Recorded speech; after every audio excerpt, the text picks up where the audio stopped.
Avez-vous déjà ressenti qu'une simple photographie de famille pouvait cacher un destin brisé, sans que personne n'ose jamais en parler? En juin 1936, dans une cour ouvrière de Saint-Étienne, 3 enfants ont posé pour un portrait banal, les mains encore couvertes de poussière de charbon. Mais quelques minutes plus tard, un événement silencieux, presque anodin pour un témoin extérieur, allait séparer cette fratrie pendant 40 ans. Et ce qui a été redécouvert des décennies plus tard dans un dossier oublié au fond d'un service social a bouleversé tout ce que l'on pensait savoir sur cette disparition. Aujourd'hui, je vais vous raconter cette histoire dramatique et dramatisée inspirée de notre réalité, afin que chaque détail retrouve enfin sa place dans la mémoire. Avant de commencer, dites-moi dans les commentaires de quelle ville vous regardez cette vidéo. Abonnez-vous à la chaîne et laissez un like. Cela nous aide à continuer à raconter des histoires humaines qui portent des leçons profondes et qui méritent d'être transmises. Cette photographie en noir et blanc a été prise un après-midi de juin 1936, dans la cour étroite d'une maison ouvrière près de Saint-Étienne. 3 enfants posent devant l'objectif. Mais regardez bien le garçon assis sur le tabouret, à gauche du cadre. Son regard ne cherche pas la caméra. Il fixe quelque chose au-delà, vers le portail. Et si vous restez jusqu'à la fin, vous comprendrez pourquoi. Quelques minutes après ce clic, seulement 2 de ces 3 enfants franchiront ce portail pour rentrer à la maison. Ceci est l'histoire d'une famille brisée par la pauvreté et d'une promesse tenue 40 ans trop tard. La photographie a été retrouvée dans les affaires personnelles d'une femme âgée en 1976, au moment où une assistante sociale frappait à sa porte avec des nouvelles qu'elle n'osait plus espérer. Mais avant de comprendre ce moment, il faut revenir en arrière. Il faut revenir à cette cour de terre battue, aux cordes à linge traversant le cadre, aux tabliers humides qui sèchent sous le ciel gris de fumée. Il faut revenir au moment où tout a basculé. La maison Moreau se trouve dans une de ces rangées de logements ouvriers qui longent les voies ferrées. Chaque heure, des wagons chargés de charbon passent en grondant, secouant les murs minces. La suie recouvre tout. Les draps accrochés le matin sont gris l'après-midi. L'air sent le soufre et la fumée des usines textiles. C'est un quartier où tout le monde connaît la vie de tout le monde, mais où personne ne parle de ce qui compte vraiment. Les accidents à la mine, les veuves trop jeunes, les enfants trop maigres. Solange a 13 ans. C'est elle, debout derrière ses frères et sœurs, sa main posée sur l'épaule d'Armand. Elle porte une robe simple, lavée tant de fois que le tissu est devenu presque transparent aux genoux. Ses cheveux sont attachés avec un ruban usé. Mais ce n'est pas sa tenue qui frappe, c'est son regard. Un regard trop vieux pour 13 ans. Un regard qui sait déjà que la vie ne fait pas de cadeaux aux filles d'ouvriers. Depuis 2 ans, depuis la mort de son père dans l'effondrement du puits numéro 7, Solange a appris à coudre, à raccommoder, à tenir la maison quand sa mère s'effondre de fatigue. Elle aide Madame Hélène Moreau, couturière à domicile qui travaille jusqu'à ce que ses doigts saignent pour compléter la maigre pension de veuve. 3 francs par jour, 50 francs par mois de pension. Pas assez pour nourrir 3 enfants. Armand a 10 ans. C'est lui, assis sur ce tabouret de bois, le corps légèrement incliné vers l'avant comme s'il était prêt à se lever et partir. Son regard fuit l'objectif. Il regarde vers le portail, vers la rue, vers un ailleurs qu'il ne connaît pas encore mais qu'il pressent. Au pied du tabouret, il y a un détail que beaucoup ne remarquent pas tout de suite. Une petite valise en tissu. Tous ceux qui regardent cette photo pensent d'abord que c'est un accessoire pour la composition. Mais Armand sait, et Solange sait.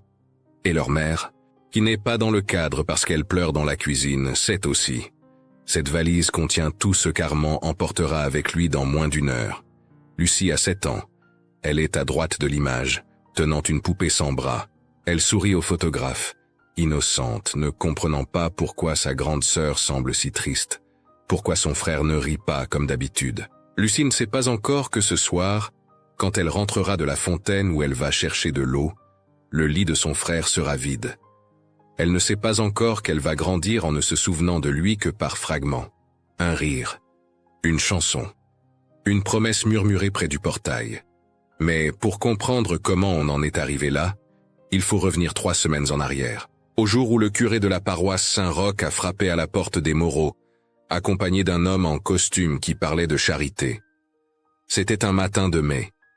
La sirène de la filature avait sonné 6 heures. Hélène Moreau cousait déjà depuis 1 heure, essayant de finir une pile de chemises pour la mercerie Blanc. Ses yeux brûlaient, ses mains tremblaient. Elle n'avait pas dormi de la nuit. Encore un cauchemar.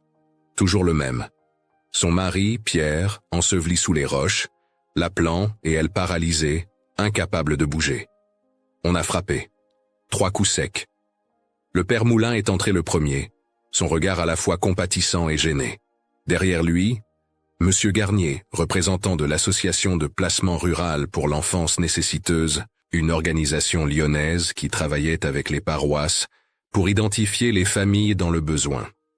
Garnier portait un attaché-case en cuir, des chaussures cirées. Il sentait l'eau de Cologne. Dans cette maison où l'on rationne le savon, ce parfum était presque une insulte. Ils ont parlé d'opportunité, d'avenir, de sauver les enfants de la misère urbaine. Selon les registres départementaux de la Loire, entre 1920 et 1940, plus de 50 000 enfants des villes industrielles ont été placés dans des fermes rurales. Officiellement, c'était temporaire. Officieusement, seulement 30% sont revenus. Monsieur Garnier a expliqué avec des mots soigneusement choisis. Des familles agricoles dans le Limousin cherchèrent de l'aide.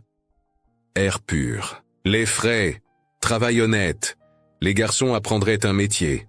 Ils reviendraient forts, en bonne santé, peut-être même avec un petit pécule. Peut-être. Hélène écoutait en silence, ses mains crispées sur le tissu qu'elle cousait. Elle savait lire, mais mal. Elle ne comprenait pas tous les termes du formulaire que Garnier avait posé sur la table, mais elle comprenait l'essentiel. Si elle signait, Armand partirait. Une bouche de moins à nourrir. Une chance, disait le curé, de sauver au moins un de ses enfants. Solange était cachée derrière la porte de la chambre, l'oreille collée contre le bois. Elle a entendu ce que Garnier a murmuré au curé, pensant que personne d'autre n'écoutait. Beaucoup de ces enfants ne reviennent jamais, vous savez. Les familles s'attachent, c'est plus simple. Et franchement, qu'ont-ils à retrouver ici? La misère, les usines. Le père Moulin a toussé mal à l'aise. C'est la volonté de Dieu, a-t-il répondu faiblement. Pour Solange, ce jour-là, quelque chose s'est brisé. Pas seulement la confiance envers les adultes, pas seulement la foi dans les institutions qui prétendent aider, mais la certitude que sa famille resterait unie. Elle a serré les poings si fort que ses ongles ont marqué ses paumes. Et elle a juré en silence qu'elle ne laisserait pas son frère disparaître sans se battre. Mais que peut faire une fille de 13 ans contre un système qui broie les pauvres au nom du bien? Hélène a signé le formulaire le lendemain. Ses mains tremblaient tellement que sa signature était à peine lisible. Cette signature a changé le cours de 3 vies. Mais pour comprendre pourquoi Hélène Moreau a accepté de laisser partir son fils, il faut comprendre ce que signifie avoir faim. Vraiment faim. Pas l'envie de grignoter entre les repas. Non, la faim qui tiraille le ventre pendant des jours. La faim qui fait qu'on dilue la soupe jusqu'à ce qu'elle soit presque transparente. La faim qui pousse une mère à couper le pain en 3 parts de plus en plus petites. L'hiver 1935 avait été particulièrement dur. Le charbon était compté. Certains soirs, les enfants dormaient tout habillés, serrés les uns contre les autres pour avoir moins froid. Hélène cousait avec des mitaines trouées, soufflant sur ses doigts courts. Plusieurs fois, Solange l'avait trouvée en larmes devant la machine à coudre, fixant le panier vide où aurait dû se trouver le pain du lendemain. Et puis, il y avait eu l'incident du marché. Armand avait volé une pomme. Juste une pomme, parce que Lucie pleurait de faim depuis 2 jours. Le marchand l'avait attrapé par le col, l'avait giflé devant tout le monde. « Veuve de mineur, vos enfants sont des voleurs maintenant », avait-il craché. Hélène avait dû rembourser le double du prix de la pomme. Argent qu'elle n'avait pas. Argent emprunté à Madame Dupont, la voisine, qui elle-même n'en avait guère. C'est dans ces moments-là qu'une mère commence à se dire que peut-être, ses enfants seraient mieux ailleurs. N'importe où, sauf ici. C'est un poison lent, cette pensée. Elle s'installe. Elle ronge. Elle transforme l'amour en culpabilité et la culpabilité en résignation. Les 3 semaines entre la signature et le départ ont été les plus longues de la vie de Solange. Elle essayait de mémoriser chaque détail de son frère.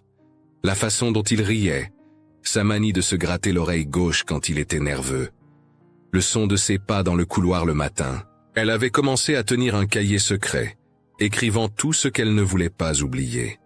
Armand aime les tartes aux pommes. Armand a peur du noir mais ne le dit jamais.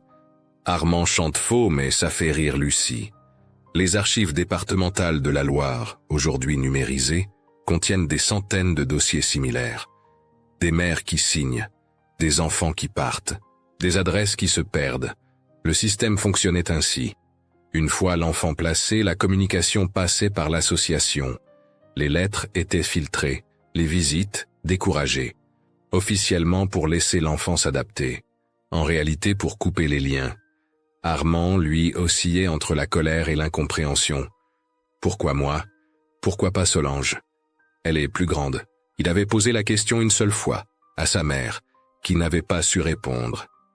La vérité, c'est que les fermes voulaient des garçons, de la main-d'œuvre. Les filles restaient en ville, travaillaient dans les usines, les garçons allaient au champ. Un soir, Armand s'est échappé. Il a couru jusqu'aux voies ferrées, s'est assis sur le ballast froid, à regarder les lumières de la ville au loin. Solange l'a retrouvé 2 heures plus tard. Elle s'est assise à côté de lui sans dire un mot. Ils sont restés là, dans le silence troué par le passage des trains, jusqu'à ce qu'Armand murmure « Je reviendrai, je te le promets ». Mais dans sa voix, il y avait déjà le doute. Lucie, elle, vivait dans une incompréhension totale. Elle demandait chaque jour « Quand est-ce qu'Armand revient ?» Elle ne comprenait pas qu'il n'était pas encore parti. Pour elle, l'absence avait déjà commencé. Hélène lui répondait avec des mensonges tendres. « Bientôt, ma chérie, bientôt. » Mais son regard ne croisait jamais celui de Solange, qui savait la vérité. La veille du départ, Hélène a fait quelque chose qu'elle n'avait pas fait depuis des mois. Elle a acheté de la viande. Un petit morceau de bœuf, pas plus gros qu'un poing. Elle a préparé un pot-au-feu, le plat préféré de Pierre, son mari mort. Les enfants ont mangé en silence, sentant la solennité du moment sans oser la nommer. Armand a pris une 2e assiette, puis une 3e, comme s'il voulait emmagasiner des souvenirs gustatifs pour les jours à venir. Cette nuit-là, Solange n'a pas dormi. Elle a entendu sa mère pleurer dans la cuisine. Elle a entendu Armand se retourner sans cesse dans son lit. Elle a entendu Lucie marmonner dans son sommeil. Et elle a pris une décision. Si Armand ne revenait pas, elle irait le chercher.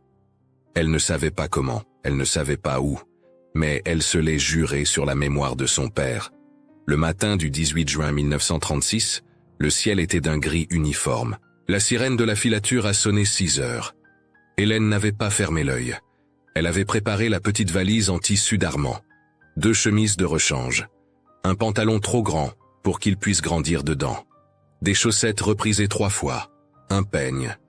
Et, caché tout au fond, un morceau de tissu du tablier de Solange.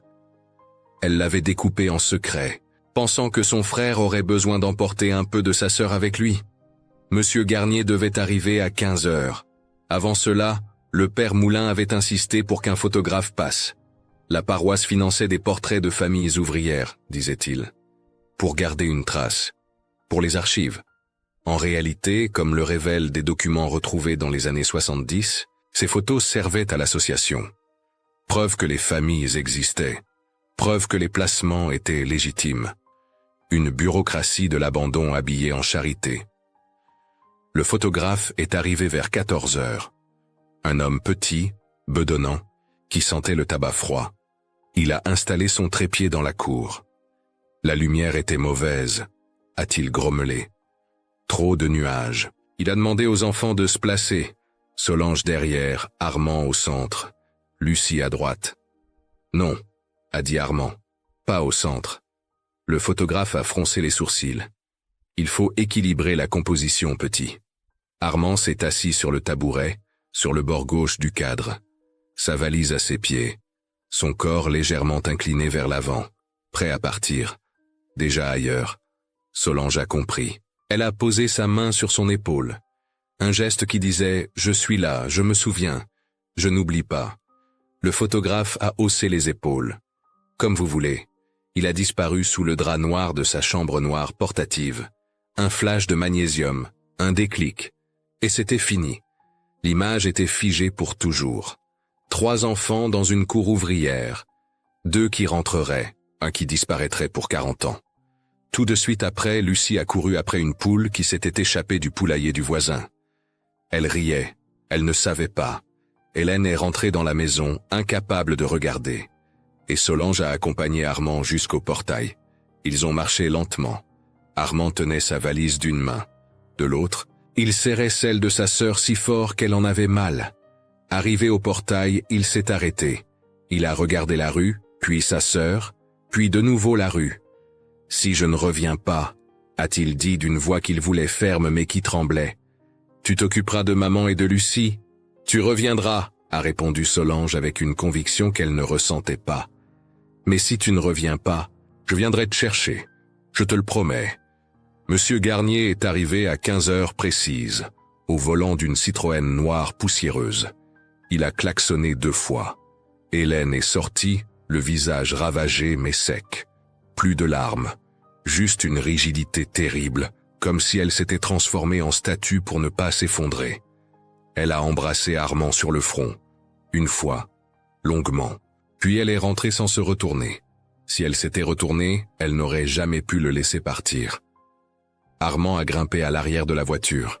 Solange et Lucie sont restés près du portail. La voiture a démarré. Armand a collé son visage contre la vitre arrière. Solange a levé la main, lui aussi, jusqu'à ce que la Citroën disparaisse au coin de la rue des Forges. Et puis plus rien, juste le bruit des trains de charbon au loin. Lucie a demandé « Il revient quand ?»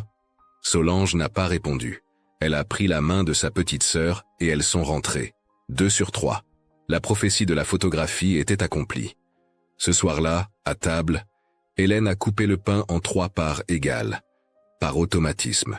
Puis elle a fixé la 3e part pendant de longues minutes avant de la remettre dans la huche. Elle continuerait ce rituel pendant des années, coupé en 3, réalisé, rangé. Un geste qui maintenait Armand présent dans l'absence. La voiture a roulé pendant 4 heures. Armand a regardé le paysage défiler. Les quartiers ouvriers ont laissé place aux collines, puis aux forêts. Monsieur Garnier a essayé de faire la conversation. Tu verras, c'est bien la campagne. De l'air pur, des vaches, tu vas aimer. Armand n'a rien répondu. Il serrait contre lui le morceau de tissu du tablier de Solange, caché dans sa poche. La ferme Lenoir se trouvait près de Bellac, dans le Limousin. Une bâtisse en pierre grise, un toit d'ardoise, des champs à perte de vue. Monsieur et madame Lenoir attendaient devant la grange. Lui, la cinquantaine, large d'épaules, main calleuse. Elle, plus mince, tablier noué, regard dur, pas d'enfant. Selon les recensements agricoles de l'époque, de nombreuses fermes isolées accueillaient des enfants placés pour compenser le manque de bras après la Grande Guerre. « On va bien s'occuper de toi », a dit madame Lenoir d'une voix sans chaleur. « Tu travailleras dur, tu mangeras bien et tu apprendras le métier. C'est mieux que de crever de faim en ville. » Armand a hoché la tête. Il ne pleurait pas. Pas encore.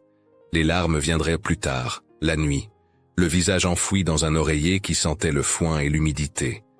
Les premiers mois ont été un enfer silencieux. Armand se levait à 5 heures. Traite des vaches, nettoyage de l'étable, travail au champ. Le soir, il s'effondrait sur son lit de paille dans le grenier, trop épuisé pour même pleurer. Il écrivait des lettres à sa mère, à Solange, des lettres maladroites, pleines de fautes où il racontait les vaches, le travail, mais jamais la solitude. Jamais la façon dont Monsieur Lenoir le frappait avec une ceinture quand il cassait quelque chose. Jamais les insultes de Madame Lenoir qui l'appelait le petit pouilleux de la ville. Il a envoyé 7 lettres. Une seule est arrivée à Saint-Étienne, 6 mois plus tard, avec une adresse de retour illisible. Hélène l'a lue et relue jusqu'à ce que le papier se déchire au pli. Solange l'a recopié dans son cahier secret. Mais elles n'ont jamais pu répondre. L'adresse était fausse. Ou peut-être que Monsieur Lenoir interceptait le courrier. Ou peut-être que l'association avait donné de mauvaises informations. Personne ne le saura jamais. À Saint-Étienne, la vie continuait avec un trou béant au milieu. Solange avait 14 ans maintenant. Elle travaillait à la filature textile, de 6 heures du matin à 6 heures du soir, 6 jours par semaine. Les métiers à tisser faisaient un bruit assourdissant. L'air était saturé de poussière de coton. Ses mains, autrefois douces, sont devenues rugueuses, couvertes de petites coupures. Le salaire était dérisoire, mais chaque sou comptait. Chaque soir, en rentrant, elle passait devant la chambre d'Armand. La porte restait fermée. Hélène refusait qu'on y touche, comme un sanctuaire ou une tombe. Solange ne savait plus très bien. Parfois, la nuit, elle entendait sa mère entrer dans cette chambre et y rester des heures, assise dans le noir. Lucie grandissait dans une étrange amnésie forcée. À 8 ans, puis 9, puis 10, elle se souvenait de moins en moins de son frère. Quand elle posait des questions, Hélène répondait toujours la même chose. Il est à la campagne, il travaille, il va bien. Mensonge ou espoir. Même Hélène ne le savait plus. Solange, elle, serrait les dents. Un jour, se répétait-elle, un jour j'irai le chercher, mais comment? Elle gagnait à peine de quoi aider sa mère. Elle ne savait pas lire les cartes. Elle ne connaissait personne dans le Limousin. Et puis, au fond d'elle-même, une peur terrible grandissait. Et s'il ne voulait plus revenir? Et s'il les avait oubliés? Et si elle le retrouvait et qu'il la regardait comme une étrangère? À la ferme, Armand changeait. Pas physiquement, il restait maigre, trop maigre malgré la nourriture plus abondante, mais mentalement. Il avait arrêté d'écrire après la 10e lettre sans réponse. Il s'était mis à répondre quand on l'appelait Armand le Noir. Il avait commencé à oublier le visage exact de sa mère. Celui de Solange restait plus clair, cette main sur son épaule dans la photographie. Mais Lucie n'était plus qu'un fantôme flou dans sa mémoire. Il s'est mis à voler de la nourriture, des morceaux de pain qu'il cachait sous son matelas, des pommes de terre crues, non pas parce qu'il avait faim, mais par une anxiété animale, un besoin de constituer des réserves au cas où. Madame Lenoir a fini par s'en apercevoir. Elle l'a traité de petit rat. Elle a fouillé sa chambre, et elle a trouvé le morceau de tissu de Solange. Qu'est-ce que c'est que cette guenille? A-t-elle dit avec mépris. Armand a essayé de le récupérer. Elle l'a jeté dans le poêle. Il a regardé le tissu se consumer, et quelque chose en lui s'est brisé définitivement. Ce soir-là, il a pris une décision. S'il devait rester ici, autant arrêter de se souvenir. Ça faisait trop mal. Les années ont passé. 1937, 1938, 1939. La guerre a éclaté. Le monde s'effondrait, et personne n'avait le temps de s'inquiéter d'un enfant déplacé. Armand avait 13 ans, puis 14, puis 15. Il travaillait comme un adulte maintenant. Il ne souriait plus jamais. Les autres garçons placés dans les fermes voisines l'avaient surnommé le muet. Il se battait souvent. Des bagarres violentes, où il frappait jusqu'à s'épuiser, jusqu'à oublier la rage qui le rongeait. En 1942, M. Lenoir est mort d'une crise cardiaque. Madame Lenoir a décidé de garder Armand, officiellement pour l'aider à tenir la ferme. En réalité parce qu'elle n'avait personne d'autre. Armand avait 16 ans. Il aurait pu partir. Il aurait pu chercher sa famille. Mais où? Comment? Et surtout, une partie de lui ne voulait plus. Il avait honte. Honte d'être resté. Honte de s'être adapté. Honte d'avoir survécu en oubliant. À Saint-Étienne, Solange avait 19 ans. Elle n'était jamais sortie avec un garçon. Pas par manque d'occasion. Plusieurs ouvriers de l'usine l'avaient approchée. Mais elle refusait. Comment construire sa vie quand on porte le poids d'une promesse non tenue? Comment être heureuse quand on a laissé son frère disparaître? Les années 40 ont été des années de survie pour tout le monde. La guerre, l'occupation, la faim qui est revenue, pire qu'avant. À Saint-Étienne, les rations étaient strictes. Le marché noir florissait. Hélène Moreau, affaiblie par des années de privation et de chagrin, est tombée malade en 1943. Une pneumonie. Sans antibiotiques, sans soins suffisants, elle a décliné rapidement. Elle est morte en mars 1944, à 43 ans. Sur son lit de mort, elle a serré la main de Solange et murmuré « Armand, trouve-le. Dis-lui que je suis désolé. » C'était ses dernières paroles. Solange, qui avait maintenant 21 ans, a promis. Encore une promesse. Encore un poids à porter. On a enterré Hélène dans le cimetière municipal, section des indigents. Une simple croix de bois. Pas d'argent pour la pierre tombale. Solange et Lucie, 18 et 15 ans, se sont retrouvées seules. Elles ont continué à vivre dans la petite maison, partageant les frais, partageant le deuil. Lucie travaillait maintenant dans une blanchisserie. Solange était toujours à la filature. Elle ne parlait presque jamais d'Armand. C'était trop douloureux. Mais la photographie de 1936 trônait sur le buffet du salon. 3 enfants, un fantôme. Dans le Limousin, Armand avait appris la mort de sa mère par hasard. Un voisin qui avait reçu une lettre d'un cousin à Saint-Étienne. « Ta mère est morte », lui avait-il dit sans ménagement. Désolé, petit. Armand avait 20 ans. Il n'avait pas pleuré. Il n'avait rien senti. Juste un vide immense. Et une certitude terrible. Il n'avait plus de raison de retourner là-bas. Il a continué à travailler à la ferme Lenoir. Madame Lenoir vieillissait. Elle était devenue moins dure, ou peut-être qu'Armand avait juste appris à ne plus rien ressentir. En 1950, elle est morte à son tour. Dans son testament écrit de sa main tremblante, elle léguait la ferme à Armand Lenoir. Pas Moreau. Lenoir. Comme si elle l'avait adopté sans jamais le faire officiellement. Armand avait maintenant 24 ans. Il était propriétaire d'une ferme. Il était devenu quelqu'un d'autre. Il a épousé une fille du village voisin en 1952. Jeanne. Une alliance de convenance plus qu'un mariage d'amour. Elle voulait une ferme. Il voulait ne plus être seul. Ils ont eu un enfant en 1953. Un garçon. Armand l'a appelé Pierre, comme son père. Mais il ne lui a jamais parlé de Saint-Étienne. Jamais parlé de ses sœurs. Jamais parlé du petit garçon qui avait disparu dans une Citroën noire un après-midi de juin. Le mariage a été un échec. Jeanne est partie en 1958, emmenant Pierre avec elle. Armand n'a pas lutté pour les garder. Il n'avait plus l'énergie de se battre pour quoi que ce soit. Il s'est retrouvé seul dans la ferme, avec les vaches, les champs, et un passé qu'il refusait de regarder en face. Les décennies se sont écoulées. Les années 60. Armand travaillait mécaniquement. Il vendait son lait. Il payait ses impôts. Il existait. Mais il ne vivait pas vraiment. Parfois, tard le soir, après avoir bu trop de vin pour engourdir la solitude, il sortait une boîte en fer blanc cachée sous son lit. Dedans, une seule chose. Une photographie. Pas l'original, bien sûr. Une copie que le père Moulin lui avait envoyée en 1937, avant que tout contact ne soit coupé.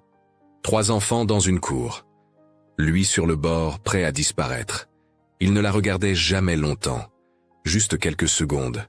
Puis il la rangeait. C'était trop douloureux. Trop de questions sans réponse. Pourquoi elles ne m'ont jamais écrit? Pourquoi elles ne sont jamais venues me chercher? Est-ce qu'elles m'ont oublié? Est-ce que j'ai compté un jour? À Saint-Étienne, Solange n'avait jamais cessé de chercher. Pendant des années, elle a écrit des lettres.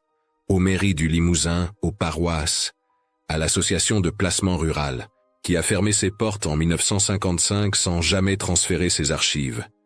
Elle se heurtait toujours au même mur. Pas de réponse, ou des réponses évasives. Désolé, nous n'avons pas ces informations. Les dossiers ont été perdus pendant la guerre. Nous ne pouvons rien faire. Elle avait essayé de voyager une fois, en 1960. Elle avait économisé pendant 2 ans pour s'offrir un billet de train jusqu'à Bellac. Elle avait frappé aux portes des fermes. Connaissez-vous un Armand Moreau, un garçon placé en 1936? Les gens secouaient la tête, ou mentaient, ou ne se souvenaient pas. Après 3 jours de recherches infructueuses, elle était rentrée, brisée. Lucie s'était mariée en 1955. Elle avait eu 3 enfants. Elle vivait une vie normale, ou du moins en apparence. Mais elle aussi portait le poids du frère disparu.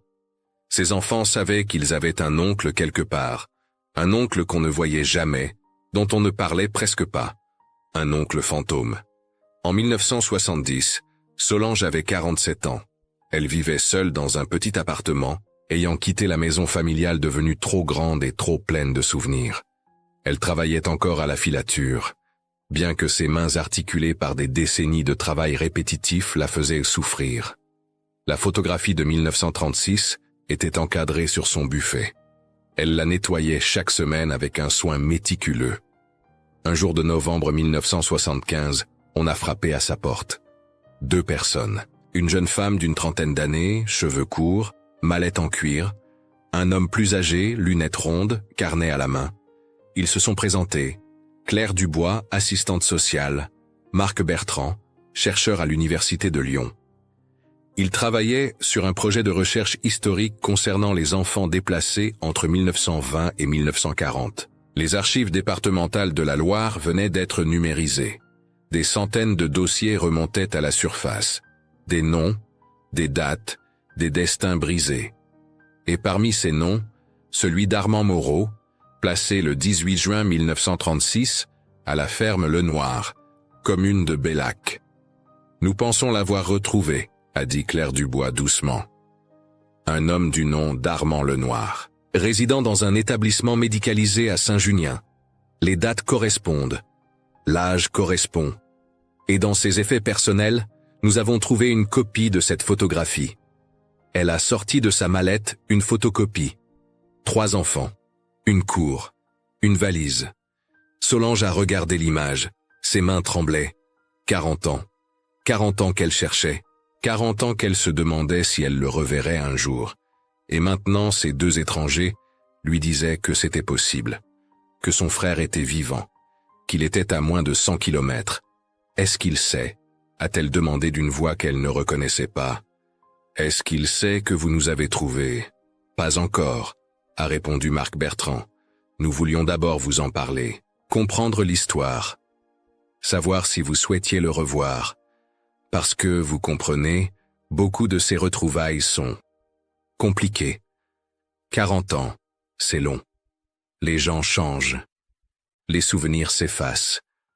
Parfois, il vaut mieux laisser le passé où il est. » Solange l'a regardé comme s'il venait de dire la chose la plus absurde du monde. Laisser le passé où il est. Elle vivait avec le passé tous les jours. Elle se réveillait avec. Elle s'endormait avec. Le passé n'était pas derrière elle. Il était en elle, comme une blessure qui ne cicatrise jamais. « Je veux le voir », a-t-elle dit. « Je dois le voir. J'ai promis à ma mère, j'ai promis à mon frère. Il y a 40 ans, je lui ai dit que j'irais le chercher s'il ne revenait pas. Je tiens toujours mes promesses, même quand elles prennent 40 ans. » Le voyage jusqu'à Saint-Junien a duré 3 heures. C'était la première fois de sa vie que Solange quittait vraiment Saint-Étienne. Lucie était venue avec elle, prenant congé de son travail, laissant ses enfants chez une voisine. Les 2 sœurs étaient assises à l'arrière de la voiture de Claire Dubois, regardant le paysage défiler en silence. Solange tenait sur ses genoux un sac en tissu. Dedans, la photographie originale de 1936 dans son cadre simple. Une lettre d'Armand de 1937, la seule qu'elles avaient reçue, le papier jauni et fragile. Et un mouchoir brodé que Solange avait cousu à 16 ans, avec les initiales AM, Armand Moreau, pour quand il reviendrait. L'établissement médicalisé se trouvait à la sortie de la ville. Un bâtiment moderne, des années 70 avec de grandes fenêtres et un jardin bien entretenu. Rien à voir avec les hospices sinistres d'autrefois. Mais pour Solange, c'était comme entrer dans une autre dimension. 40 ans. 40 ans que son frère vivait à quelques heures de route, et elle ne le savait pas. Le directeur les a accueillis dans son bureau. Il a expliqué la situation. Monsieur Le Noir, comme il l'appelait, était arrivé 6 mois plus tôt. Il avait vendu sa ferme, ne pouvait plus la gérer seul. Son état de santé était fragile. Emphysème, probablement dû aux années de travail dans la poussière et le foin. Il ne parlait presque jamais. Il passait ses journées dans le jardin, assis sur un banc, regardant les feuilles. Quand nous avons trouvé la photographie dans ses affaires, a dit le directeur, et que nous avons vu le nom Moreau sur ses vieux papiers d'identité, nous avons contacté les chercheurs. Nous pensions qu'il avait peut-être de la famille. Mais nous ne savions pas s'il voudrait les voir. Il n'a jamais parlé de vous. Solange a serré les poings. Il n'a jamais parlé de nous parce qu'il pensait qu'on l'avait abandonné. Parce qu'on ne lui a jamais répondu. Parce que le système a fait en sorte qu'on ne puisse pas le retrouver. Le directeur a hoché la tête, mal à l'aise. « Voulez-vous que je lui parle d'abord? Que je le prépare ?»« Non, a dit Solange. Non, je veux juste le voir. S'il ne veut pas me parler, je comprendrai. Mais je dois le voir. Je dois lui dire que je n'ai jamais cessé de le chercher. » Elles sont sorties dans le jardin. C'était une journée de printemps fraîche, le ciel d'un bleu pâle. Des rosiers commençaient à bourgeonner le long des allées. Et là, sur un banc au fond du jardin, il y avait un homme. Très maigre, cheveux blancs, épaules voûtées. Il portait un pull gris trop grand pour lui et fixait le sol. Solange s'est arrêtée net. Son cœur battait si fort qu'elle avait l'impression qu'il allait exploser. C'était lui. Elle le savait. Pas par son visage qu'elle ne reconnaissait pas vraiment, mais par quelque chose d'indéfinissable. La façon dont il était assis, légèrement penché en avant, comme sur le tabouret, 40 ans plus tôt. Elle a avancé lentement. Lucie la suivait, les larmes déjà aux yeux. Quand elles ont été à quelques mètres, Solange a murmuré « Armand ?» L'homme n'a pas réagi tout de suite. Puis, très lentement, il a levé la tête. Ses yeux étaient clairs, presque transparents, usés par le temps et le travail. Il a regardé Solange sans comprendre. Une vieille dame qu'il ne connaissait pas. « Armand Moreau », a insisté Solange d'une voix plus forte. « C'est moi, Solange. Ta sœur. » Le visage de l'homme s'est figé. Il a ouvert la bouche mais aucun son n'en est sorti. Solange s'est assise à côté de lui sur le banc. Elle a ouvert son sac et en a sorti la photographie dans son cadre. Elle l'a posée sur les genoux d'Armand, doucement comme on dépose une relique sacrée. « Regarde, c'est nous, toi, moi et Lucie. Le 18 juin 1936, 1 heure avant que tu partes. » Armand a baissé les yeux vers l'image. Ses mains ont tremblé. Il a touché le verre du bout des doigts, effleurant le visage du petit garçon sur le tabouret. Ce petit garçon qui le regardait depuis 40 ans, prisonnier d'un instant figé. « Je ne suis pas revenu », a-t-il murmuré d'une voix rauque, cassée. « Je ne suis pas revenu. » Et Solange, qui avait passé 40 ans à se demander ce qu'elle dirait si elle le retrouvait un jour, qui avait imaginé des centaines de conversations, des centaines de reproches, des centaines d'explications, n'a dit qu'une seule chose. « Mais moi, je t'ai cherché. 40 ans, chaque jour. » Les larmes d'Armand sont venues d'un coup. Pas des larmes discrètes, des sanglots profonds, violents. Des décennies de douleurs retenues qui explosaient enfin. Solange l'a pris dans ses bras. Ce vieil homme brisé qui était son petit frère. Lucie s'est jointe à eux, formant un cercle de corps vieillis mais de cœurs qui battaient enfin au même rythme. Ils sont restés là longtemps, très longtemps. Les mots n'étaient pas nécessaires. Pas encore. Il y aurait du temps pour les explications, pour les questions, pour les récits de toutes ces années perdues. Mais pour l'instant, il suffisait d'être là. Ensemble, enfin. Les semaines qui ont suivi ont été étranges et belles. Armand a quitté l'établissement médicalisé. Avec l'argent de la vente de sa ferme et l'aide de ses sœurs, il a loué un petit appartement à Saint-Étienne, à 2 rues de chez Solange. Pour la première fois en 40 ans, les 3 enfants Moreau vivaient dans la même ville. Ils se voyaient tous les jours. Solange préparait des repas. La soupe que leur mère faisait. Le pot-au-feu du dernier dîner. Armand mangeait lentement, comme s'il redécouvrait des saveurs oubliées. Lucie apportait ses enfants et petits-enfants. « Oncle Armand », disait-il. Un oncle surgit du passé, avec des histoires de ferme et de vaches, mais aussi de solitude et de chagrin. Un dimanche, ils sont allés au cimetière. Devant la tombe d'Hélène, Armand s'est agenouillé. La pierre tombale était simple. Solange avait fait graver le nom et les dates avec l'argent économisé pendant des années. Hélène Moreau, 1901-1944. Armand est resté là longtemps, la main posée sur la pierre froide. « Je suis désolé, maman », a-t-il murmuré. « Je sais que tu as fait ce que tu pouvais. Je sais que ce n'était pas ta faute. Je suis désolé de ne pas être revenu. » Solange lui a lu la lettre de 1937 qu'elle n'avait jamais pu envoyer. Une réponse écrite 40 ans trop tard, mais qui disait tout. « Nous t'aimons, nous te cherchons, nous ne t'oublierons jamais. » Armand a pleuré. Solange a pleuré. Lucie a pleuré. Et peut-être que quelque part, Hélène pleurait aussi, soulagée que ses enfants soient enfin réunis. Le Noël 1977 a été le plus beau et le plus triste de leur vie. Ils ont recréé la photographie de 1936. Pas exactement, bien sûr. Ils étaient vieux maintenant. Solange avait 54 ans, Armand 51, Lucie 48. Mais ils se sont placés dans la même position. Solange debout, main sur l'épaule d'Armand. Armand assis, mais cette fois au centre, pas sur le bord. Lucie à côté, souriant, comprenant enfin le poids de ce moment qu'elle avait vécu enfant sans le saisir. Cette fois, il n'y avait pas de valise, pas de départ imminent. Juste 3 personnes qui avaient survécu à un système cruel et qui prouvaient que l'amour familial, même piétiné, même étouffé, peut survivre à tout. Armand est mort en mars 1978, 2 ans après les retrouvailles. Son emphysème avait empiré, mais il est mort entouré. Solange et Lucie étaient à son chevet. Ses derniers mots ont été « Merci d'être venu me chercher. Merci de ne pas m'avoir oublié. » Et puis il est parti, enfin, en paix. On l'a enterré à côté de sa mère. Sur sa pierre, Solange a fait graver « Armand Moreau, 1926-1978. Fils, frère, retrouvé. » Un mot qui résumait tout. Retrouvé. Parce que même perdu pendant 40 ans, il n'avait jamais vraiment disparu. Il avait toujours existé dans le cœur de celle qu'il aimait. Aujourd'hui, les 2 photographies, celle de 1936 et celle de 1977, sont encadrées côte à côte dans le salon de Lucie. Elle a maintenant plus de 90 ans. Ses petits-enfants viennent la voir, écoutent l'histoire des 3 enfants qui ont posé dans une cour un jour de juin. L'histoire de celui qui est parti et de celle qui a tenu sa promesse 40 ans plus tard.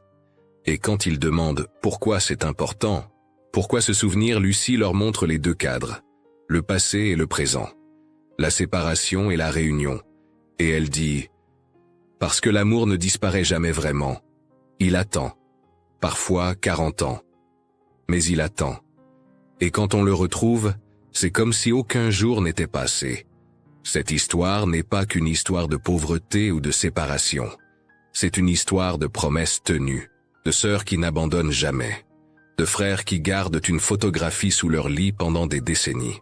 C'est une histoire qui nous rappelle que les systèmes peuvent briser les familles, mais ils ne peuvent pas briser les liens qui nous unissent vraiment.